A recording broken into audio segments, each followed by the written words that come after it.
A Case of Identity. Part 1. "My dear fellow," said Sherlock Holmes, as we sat by the fire in his house at Baker Street, "real life is infinitely stranger than anything we could invent. We would not dare invent things which are commonplace things of life. If we could go out of that window, fly over this great city, gently remove the roofs of houses, and look at the peculiar things that are happening, the strange coincidences, the plans, and the wonderful chains of events, we would discover things much more interesting than in books." "But I do not believe it," I answered. "The stories in the newspapers are never very interesting. In fact, they are always very boring." "That is because," said Holmes, "newspapers always repeat the official reports of magistrates and police reports. You can be certain that there is nothing as unnatural and strange as the commonplace." "I know," I replied, "that your cases are always very interesting. But let us look at today's newspaper." I picked up the newspaper and began to read an article. It was about a husband who was cruel to his wife. "I don't have to read the article," I said, "but I am sure that the man had a girlfriend, that he drank, and that he began to hit his wife. I am also sure that there was a sympathetic sister, or landlady." "You have chosen a bad example, Watson," said Holmes, "because I have worked on this case. The man, Mr. Dundas, did not have a girlfriend, and he did not drink, and he did not hit her. Instead, at the end of every meal, he took out his false teeth and threw them at his wife. You must admit that nobody could invent such a story." "Do you have any interesting cases now?" I asked. "Well, I am working on 10 or 12 cases, but none of them are interesting. They are important, you understand, without being interesting. I have found that unimportant matters are usually more interesting. If there is a big crime, the motive is generally obvious, so they are generally not very interesting. But I think I will have an interesting case in a few minutes." Holmes was standing at the window and looking down at the dull, grey London streets. There was a woman standing in the street. She was moving her hands nervously. It was obvious that she could not make up her mind. Then suddenly she ran across the road and rang Holmes's doorbell. "I know those symptoms," said Holmes. "When a woman hesitates like that on the pavement, it means that she has a love problem. She wants help, but she thinks that her problem is too delicate to communicate. But when a woman does not hesitate and rings the doorbell hard, it means she was seriously wronged. In this case, this woman is confused and perplexed, and wants an explanation." As Holmes was speaking, the servant announced Miss Mary Sutherland. She was a large woman. She wore a hat with a red feather, a black jacket, a dark brown dress, and grey gloves. She also wore small, round gold earrings. When Holmes saw her, he said, "Isn't it difficult for you to type with such bad eyesight?" "I thought so at first," Miss Sutherland replied. "but now I can type without looking at the keys." Then she looked surprised and frightened when she understood that Holmes already knew so much about her. "How do you know that?" asked Miss Sutherland. "It is my business to know things," said Holmes, laughing. "If I could not see these things, why would people come to me? In any case, I can see the marks of the glasses on your nose." "I have come here," she said, "because I want to know where Mr. Hosmer Angel has gone." "Why did you come here in such a hurry?" asked Holmes. Once again, Miss Sutherland looked very surprised. Holmes then explained that her boots were not the same, and that they were not completely buttoned. "Yes, I did hurry out of the house because I was angry at Mr. Windybank, that is my father, He did not want to ask the police about Mr. Angel. He said that nothing bad had happened.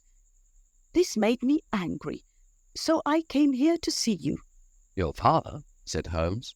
"He must be your stepfather, because his surname is different from yours." "Yes, my stepfather. I call him father, even though that seems strange to me. You see, he is only 5 years older than me." "And is your mother alive?" asked Holmes. "Oh, yes, mother is alive and well," answered Miss Sutherland. "but I was not happy when she married Mr. Windybank so soon after father died. Also, Mr. Windybank is 15 years younger than mother. Father was a plumber and had a good business, and when he died, mother continued the business. But when she married Mr. Windybank, he made her sell it." "Do you live on the money from the business?" asked Holmes. "Oh, no," replied Miss Sutherland. "I inherited some money from my uncle. I cannot touch it, but with the interest I receive £100 a year." "That should be enough for you to live quite comfortably," said Holmes. "I give that money to mother, and I live on the money I make typing," she replied. "Now, can you tell us about Mr. Hosmer Angel?" asked Holmes. Miss Sutherland blushed deeply and said, "I met him at the plumbers' ball. They used to send tickets to my father when he was alive, and after he died they sent them to my mother. But Mr. Windybank didn't want us to go. He said that my father's friends were not good enough for us. But the day of the ball, Mr. Windybank went to France on business, so mother and I went to the ball, and it was there I met Mr. Angel." "I suppose," said Holmes, "that Mr. Windybank was very angry with you when he discovered that you had gone to the ball." "No, not very," replied Miss Sutherland. "He said that it was impossible to stop a woman when she really wanted something." "And did you see Mr. Hosmer after the ball?" asked Holmes. "Yes, but he couldn't come to the house when father was there. Father didn't want anybody to come to the house. So Mr. Hosmer said, "We should wait until your father goes to France before we see each other. In the meantime, we can write to each other every day." "Were you engaged to the gentleman at this time?" asked Holmes. "Oh, yes, Mr. Holmes. We were engaged after the first walk that we took. Mr. Angel worked in an office in Leadenhall Street." "Which office?" "That's the worst part. I don't know." "Then where did you send your letters?" "To the Leadenhall Street post office, where he got them. He said to me, "The other workers in my office will make fun of me if they see my letters." I told him that I could type my letters like he did his, but he said, "A typed letter comes from an impersonal machine and not from you." This shows how fond he was of me, Mr. Holmes, and the nice little things he thought of." "It was most suggestive," said Holmes. "I have always said that the little things are infinitely the most important. Can you remember any other little things about Mr. Hosmer Angel?" "He was a very shy man, Mr. Holmes. He always wanted to walk with me in the evening instead of during the day. He was very gentlemanly. Even his voice was gentle.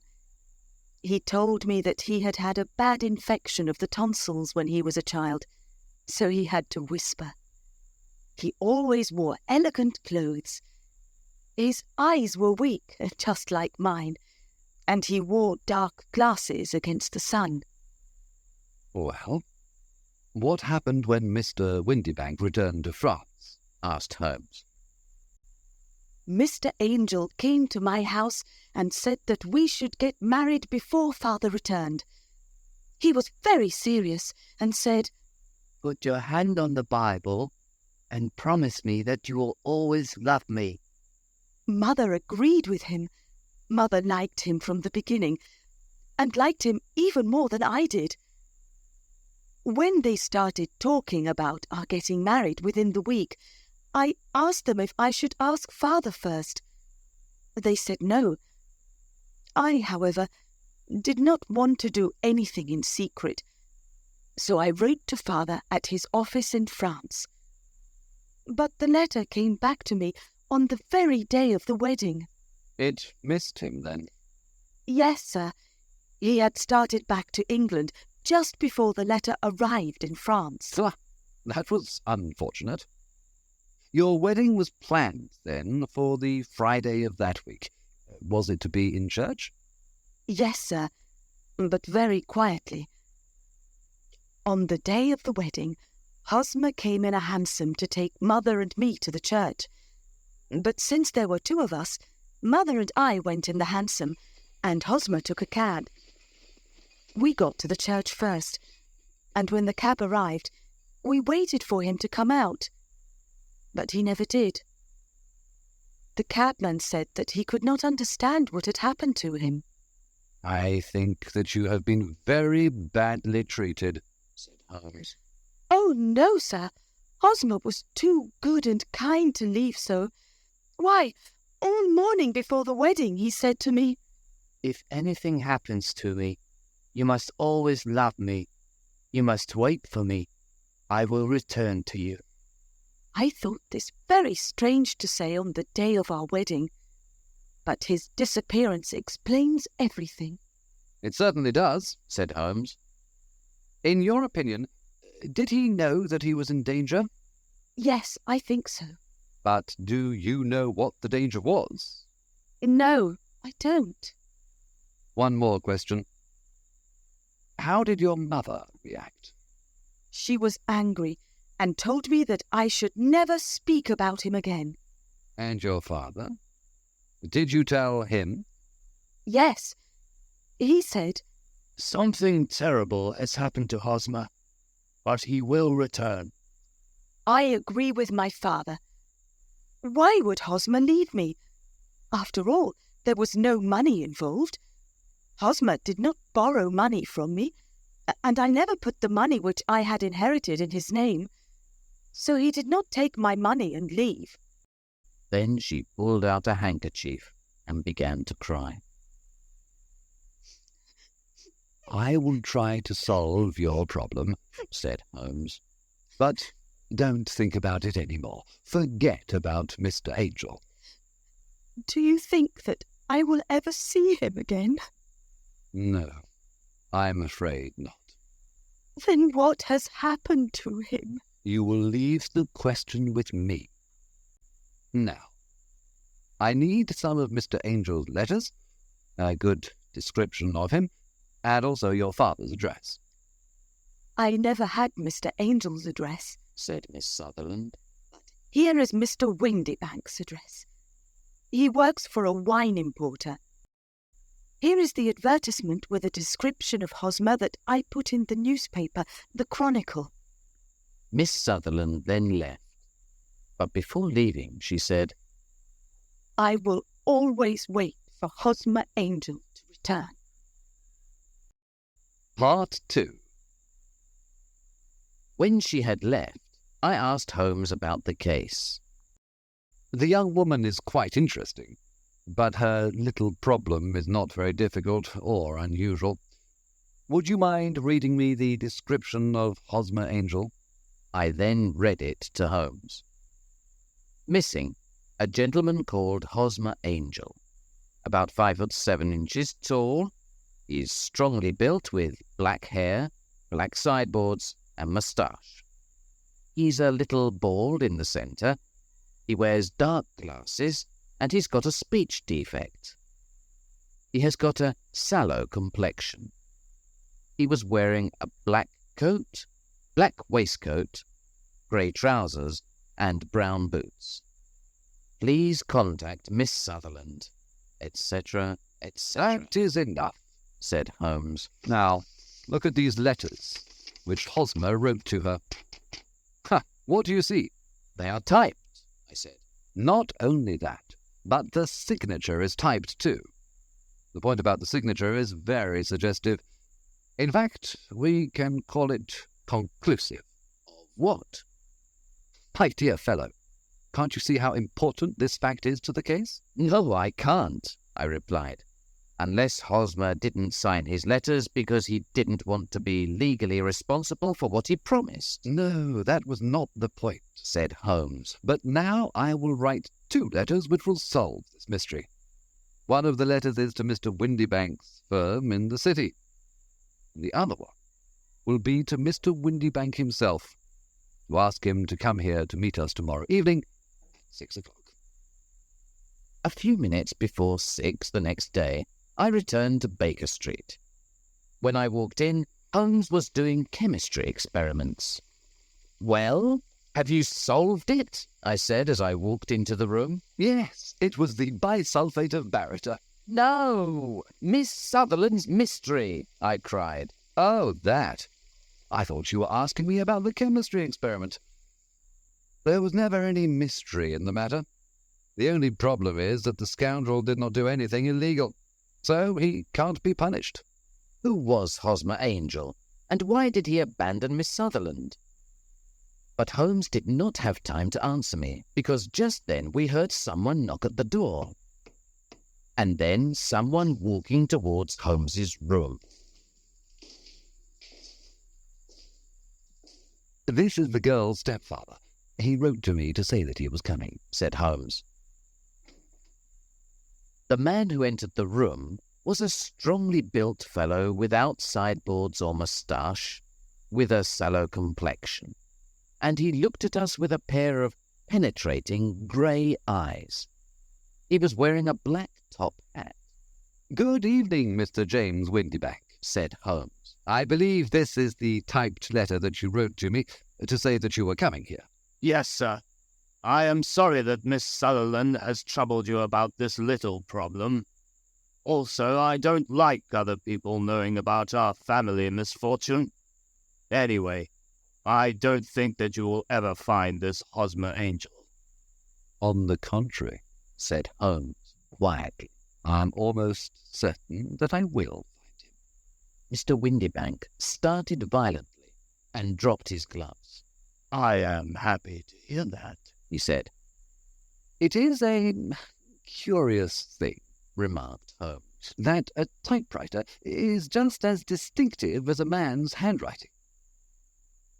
For example, in this letter of yours, I can see that this part of the R has a slight defect. There are also 14 other characteristics of your typewriter. We write all the letters in the office with this typewriter, said Mr. Windybank. And now, continued Holmes, I will show you what is really very interesting. In fact, I am thinking about writing a book on the typewriter and its relation to crime. Mr. Windybank jumped out of his chair and picked up his hat. I cannot waste time over this ridiculous talk. If you can catch the man, catch him, and let me know when you have caught him. Certainly, said Holmes, walking over to the door and locking it. I let you know that I have caught him. What? Where? Shouted Mr. Windybank, becoming white and looking around like a rat in a trap. You can't get away, Mr. Windybank, said Holmes. This case was really very easy. Now, sit down and we can talk about it. Mr. Windybank fell back into the chair. I did not do anything illegal, he stammered. I am afraid that you are right. But, Mr. Windybank, it was a cruel, selfish, and heartless trick. Now, let us look at what happened, said Holmes. Then Holmes sat down and began to talk. The man marries a woman older than himself for her money. He can also use the money of the daughter as long as the daughter lives with him and the mother. The daughter has a lot of money, so it is important not to lose it. But the daughter is friendly and affectionate, so it is clear that she will soon find a husband. At first, this man tells the daughter that she cannot go out, But this will not solve the problem forever. Then one day the daughter says that she wants to go to a ball. What does the clever stepfather do then? With the help of the wife, he disguises himself. He wears dark glasses and puts on a fake moustache. Then he changes his voice and speaks very softly. He is even more certain that his plan will work because the girl is short-sighted. Then at the ball, this man keeps away other lovers by becoming the girl's lover himself. "It was just a joke at first," groaned Mr. Windybank. "We didn't think that the girl would fall in love." Yes, that is probably true, continued Holmes. But the girl really fell in love, and you decided to take the situation to the extreme. You began to see her often, and the mother said that she liked him very much. Then you decided to ask Miss Sutherland to marry you, so that she would never again think about other men. But it was difficult for you to pretend to go to France every time Miss Sutherland had to see Mr. Angel. You had to end the situation dramatically. In some way, you had to keep Miss Sutherland from thinking about other men in the future. Therefore, you made her promise on the Bible, and you told her that something could happen on the very morning of the wedding. You took her to the church, but obviously you could not marry her.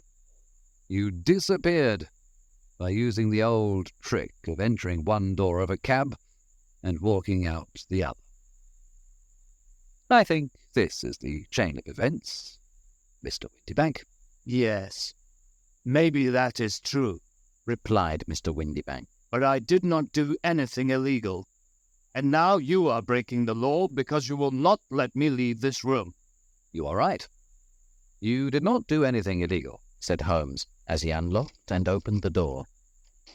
But you really deserve to be punished, and I would like to do it. Then Holmes picked up a riding crop, but Mr. Windybank ran out of the door and out of the house. Now he certainly is a cold-blooded scoundrel, said Holmes, laughing. That fellow will continue doing worse and worse crimes until he does something really bad and finishes on the gallows. In any case, this case had some interesting points. I cannot completely follow your reasoning in this case, I said. Well, it was clear from the first that Mr. Hosmer Angel had a very good reason for his actions, and that the only man who could really profit from the situation was the stepfather. He wanted to keep the £100 a year. Then it was very suggestive that Mr. Windybank and Mr. Hosmer Angel were never together. And so were the dark glasses, the soft voice, and the moustache. They all suggested a disguise. The final point was the typed signature. This made me think that the handwriting of the man must be very familiar to Miss Sutherland, and that if she saw even a small portion of it, she would recognize it. And how did you verify these ideas? I asked. First, I wrote to Mr. Windybank's firm. In the letter, I described Mr. Angel after I had eliminated everything that could be a disguise, like the glasses, the moustache, and the voice, and I asked them if they had an employee like that. They wrote back to me and said that I had described Mr. James Windybank. Then I wrote to Mr. Windybank to invite him here, and as I expected, he typed his reply to me. Then I compared his letter with the letters of Mr. Angel. Voilà tout. And Miss Sutherland? I asked. If I tell her, she will not believe me, replied Holmes. Maybe you remember this Persian saying, "It is dangerous to take a tiger cub from its mother, and it is dangerous to take a delusion